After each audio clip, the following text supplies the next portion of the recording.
Katolik Santo Petrus Wembi Kabupaten Kerom dengan menggelar prosesi Jalan Salib pada Jumat siang kemarin. Berikut sebuah kisah perjalanan penyaliban Yesus.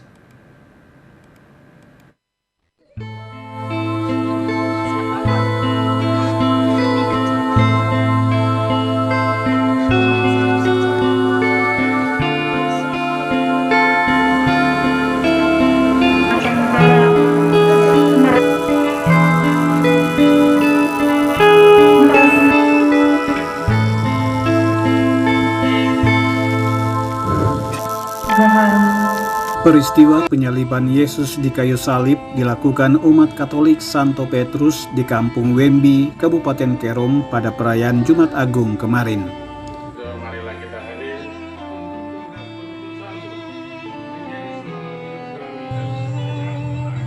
Di momen ini umat Katolik Jemaat Santo Petrus Wembi melaksanakan prosesi jalan salib, yaitu peristiwa penyiksaan, penyaliban, hingga kematian Yesus di kayu salib. Banyak orang tak lagi mencintai kebenaran dan keadilan ini. Sebaiknya kita tak perlu pergi.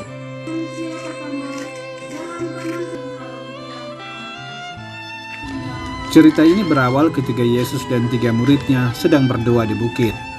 Yesus mengetahui kalau dia telah diserahkan ke tangan penguasa untuk dibunuh.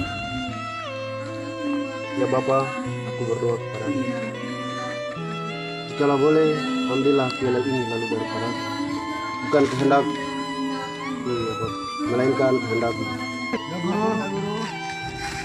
Beberapa saat usai berdoa, salah satu murid Yesus yaitu Yudas Iskariot bersama sejumlah tentara Romawi yang diperlengkapi tombak dan pedang mendatangi Yesus. Siapakah yang kamu cari? Yesus. Akulah dia. Bangunlah. Yesus tahu inilah saatnya anak manusia diserahkan untuk menggenapi janjinya. Jika aku yang kamu cari, biarlah mereka pergi.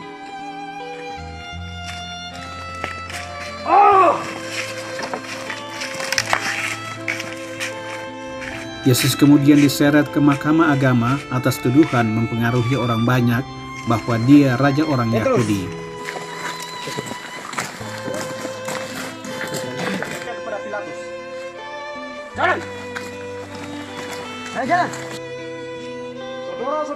Di hadapan Pilatus, Yesus dielu-elukan oleh para imam-imam kepala dengan tuduhan-tuduhan. Namun Pilatus tidak menemukan sedikit pun kesalahan yang dilakukan Yesus. Dari dunia ini hamba-hambaku sudah melawan supaya aku tidak diserahkan ke tangan orang Yahudi. Akan tetapi kerajaanku bukan dari dunia.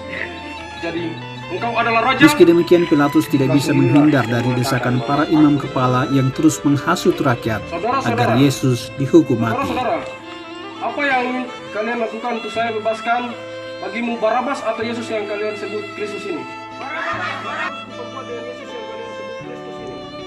Di zaman itu sudah menjadi sebuah kebiasaan bahwa pada perayaan hari-hari besar, raja harus membebaskan sejumlah tahanan.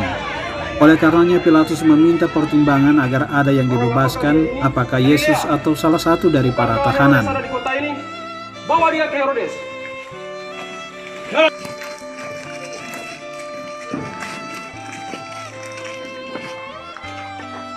Namun desakan begitu kuat untuk membunuh Yesus, sehingga akhirnya seorang penjahat terkenal bernama Barabas yang dibebaskan dan Yesus dihukum mati.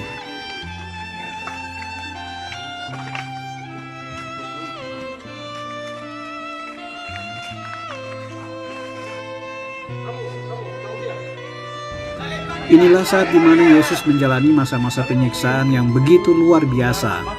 Dia dicambuk, diejek, bahkan diludahi.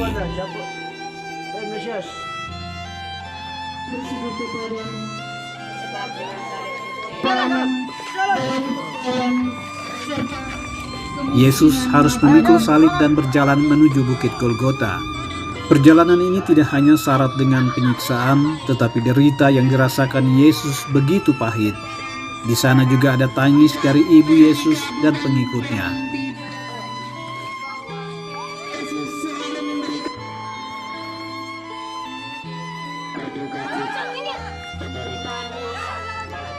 Yesus akhirnya disalibkan di Bukit Golgota.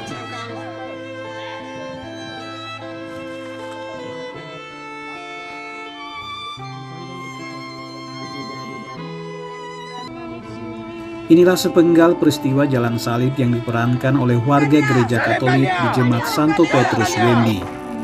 Mereka yang berada di pedalaman Papua dalam suasana keterbatasan dan ketertinggalan ini hendak membagikan peristiwa penyaliban ini menjadi sebuah perenungan bagi kita semua bahwa anak manusia telah diserahkan untuk menebus dosa manusia.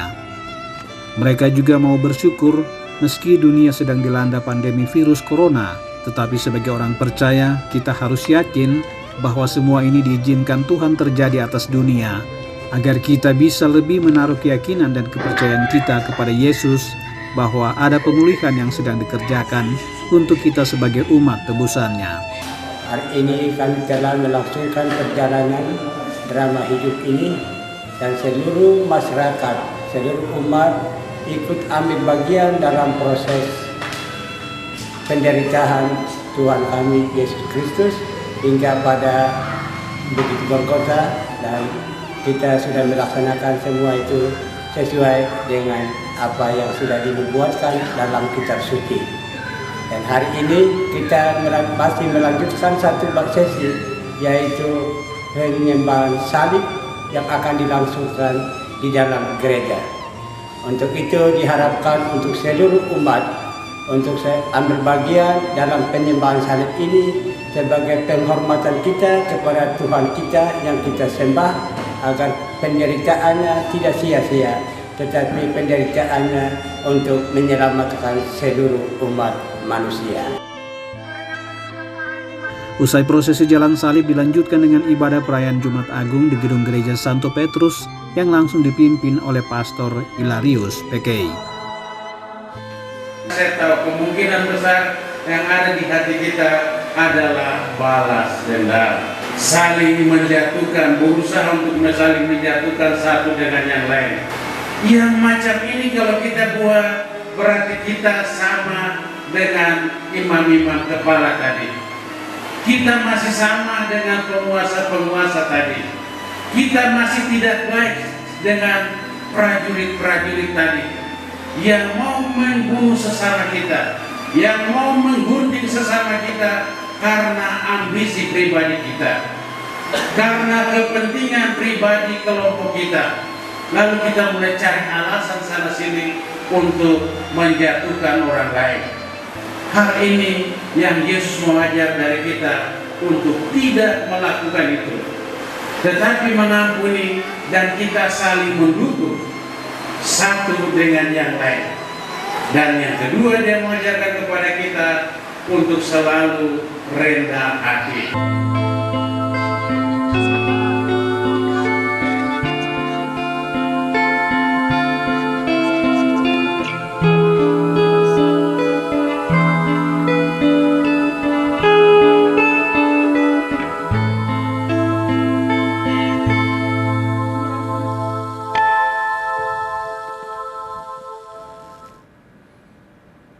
Kita beralih ke informasi lainnya, Saudara. TMMD ke-110 tahun 2021 digelar di dua tempat, yakni wilayah Kodim 1702 Jayawijaya dan Kodim 17